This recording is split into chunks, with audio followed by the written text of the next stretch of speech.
Hello everyone. Today we are going to study about design of machine elements DME. So this subject is related to designing of different machine parts like shafts, levers, joints and many more things. So basically designing a machine parts we have to look after many types of forces acting on that body like stresses and what types of material we can use to make and like we have to make a gear, then what type of material we have to study, then what are the stresses or forces are acting on a gear, and many other safety precautions we have to look after look after it so that mm, our elements should not get destroyed when it is destroyed when it is used in any machine. So first we have to study about design of machine elements is the introduction of machine design, which is our first chapter. So here we have to study about different types of loads. So studying about types of load, first load is our point load, which is also known as concentrated load. So we have studied it in a strength of materials subject. So that is the types of load. First one is our point load. So if a beam is there, then if a load is acted upon some point, then it is known as point load. And in real life example is our hammer and nail, or a point load acting on a beam. Now second one is uniformly distributed load. So uniformly distributed is that type of load which is spread over a beam in a uniform manner. So this is the example of a uniformly distributed load over a beam, and mm, its intensity is given by 5 Newton per meter. And this is our uniformly distributed load, which is also known as UDL load. Now, third one is uniformly varying load. So uniformly varying load is that type of load where in a beam the load is changes at there is a change in load dimension and with the change in the length. That these are the examples which are given here, where the load has changed with change in the length over the beam. So it is known as uniformly varying load. Now we will study about the stress. So what is stress? Stress is something that is produced inside a body when some force is applied to it. So it is an internal force or resistance per unit area applied by body against deformation. So stress is given by F by A, and its units is Newton per meter square or Pascal. So because of stress there may be a change in the dimension of body. So to study the dimension of the body, what are the changes we study about strain. So strain is the ratio of change in dimension of a body to its original dimension. That is, if there is a body which is supported, and if a force is applied on this body, then what happens, there may be a change in the dimension of the body. So if there is a change in dimension of the body, like if this is our original length L and this is our change in length small l, then strain is given by small l by L. So this is our strain. So we similarly we can study about area, change in area by length, or if we study about volume, then change in volume by original volume. So here we see that strain, we have to note a point is that strain is a dimension less quantity. Dimension less quantity, that is, it has no unit. So after studying stress and strain, let us study about the types of stresses which we see in our which we see in our bodies. Like first one is our tensile stress. So tensile stress is basically a normal stress, means force is applied to force is applied on a body in perpendicular to the surface.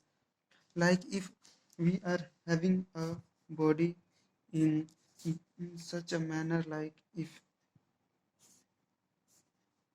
this is a body and if force is applied, if there is a force is applied in the body, then what it we here we see that it is perpendicular to the surface of the body, and it is given by sigma t is equal to, let it be force be denoted by p, then p by area over this one. So tensile stress is tensile stress is some is tensile stress. We can say that when a body is stressed by the force p, which is normal to the surface, causing the body to increase its length, then the resulting stress produced in the body is called tensile stress. So it is, first of all, it is a normal stress, means the force is applied normal to the surface, and because of this there is a stress produced known as tensile stress. So tensile stress produces tensile strain. Now our second one which we will study is our compressive stress. So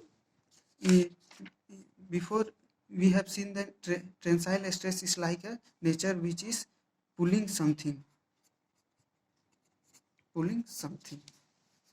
whereas in case of compressive stress, compressive stress, we are applying force which is in which is in pushing nature.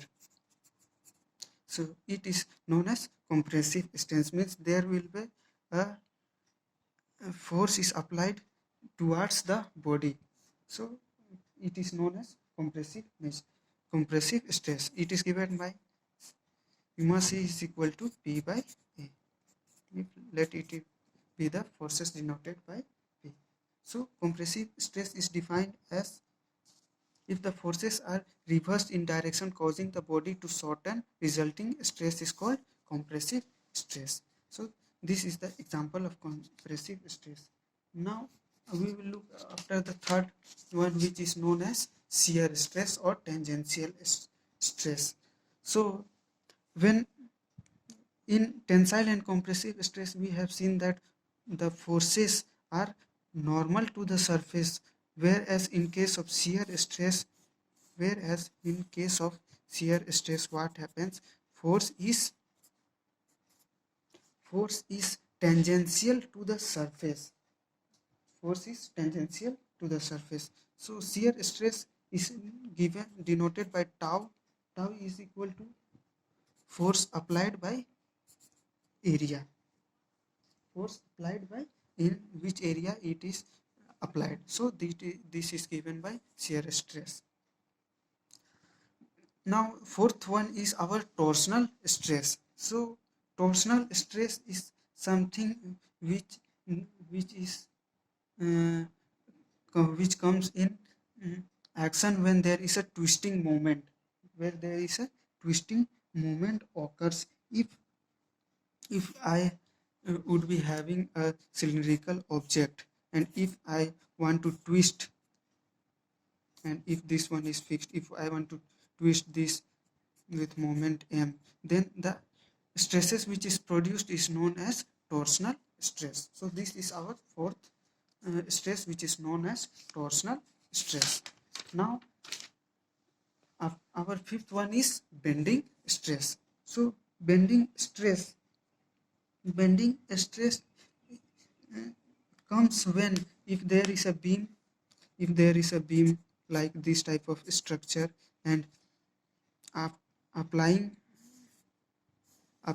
load at all the positions of the beam, it's applying load on beam, there is a change in the dimension, like shape changes. Like if it would be having a rectangular shape, but it changes to a curvilinear shape.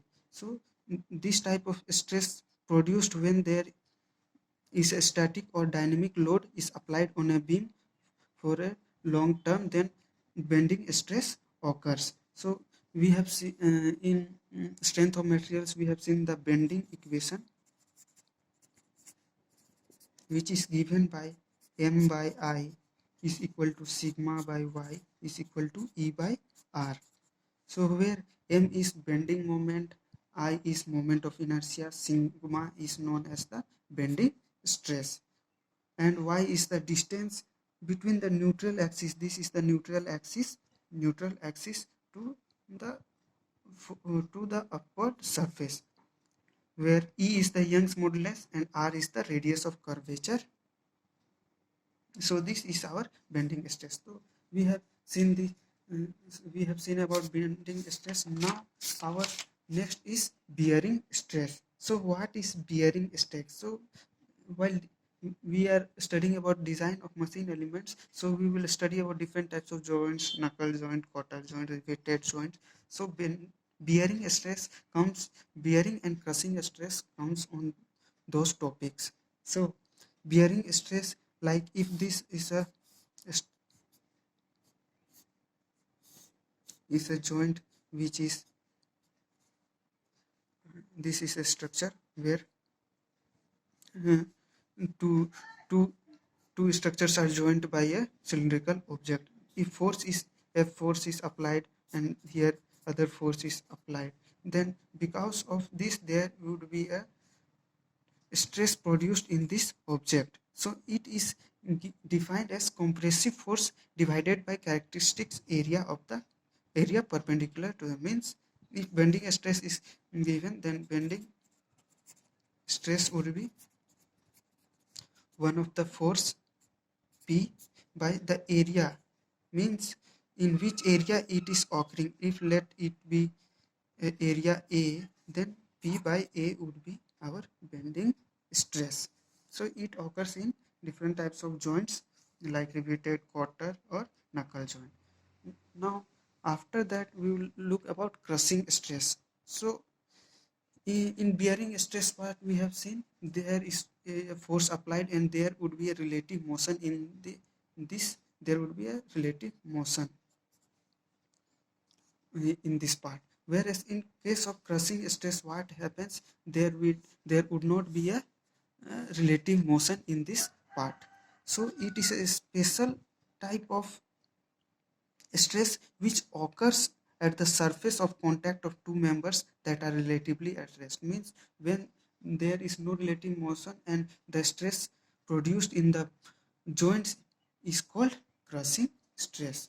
So we have learned about different types of stress. First one is our tensile stress, compressive stress, then shear and tangential stress, torsional stress, bending stress, then crushing stress. Now we will study about stress and strain diagram. By Hooke's law, we have seen that stress is directly proportional to strain up to elastic limit. So stress and stress diagram for a brittle material, what would be the diagram?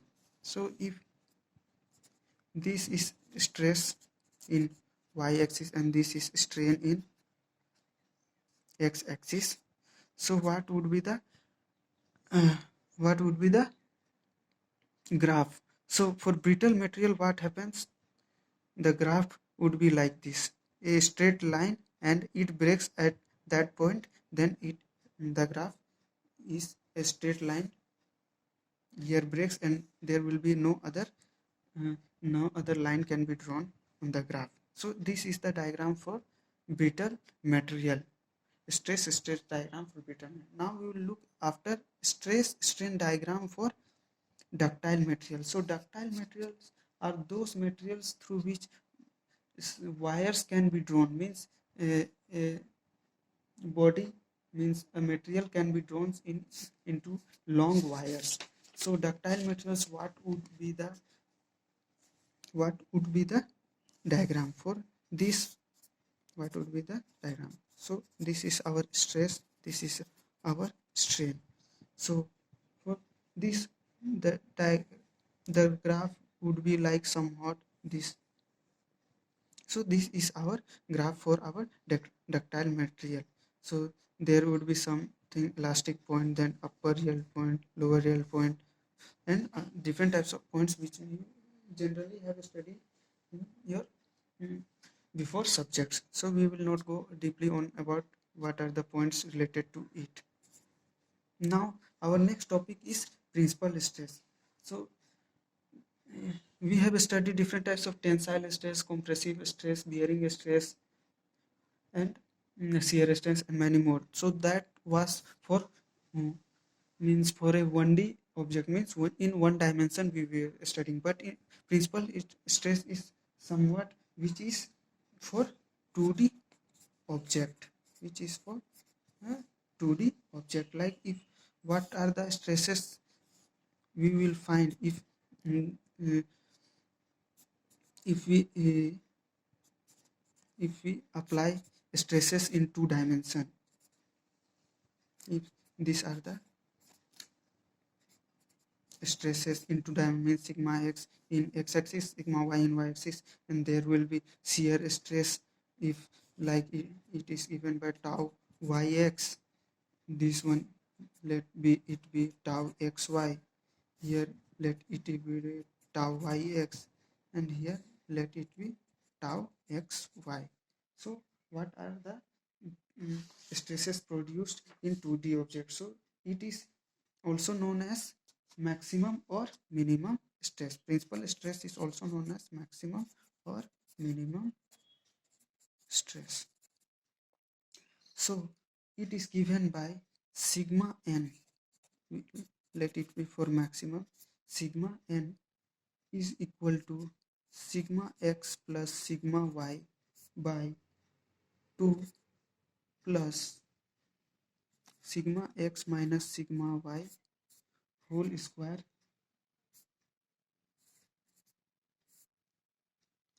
plus tau square xy.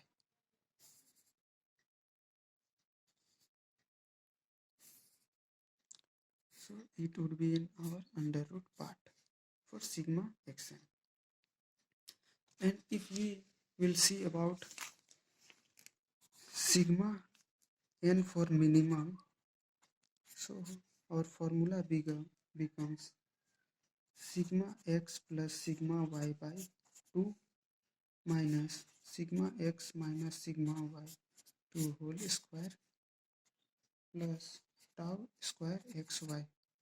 It is under root.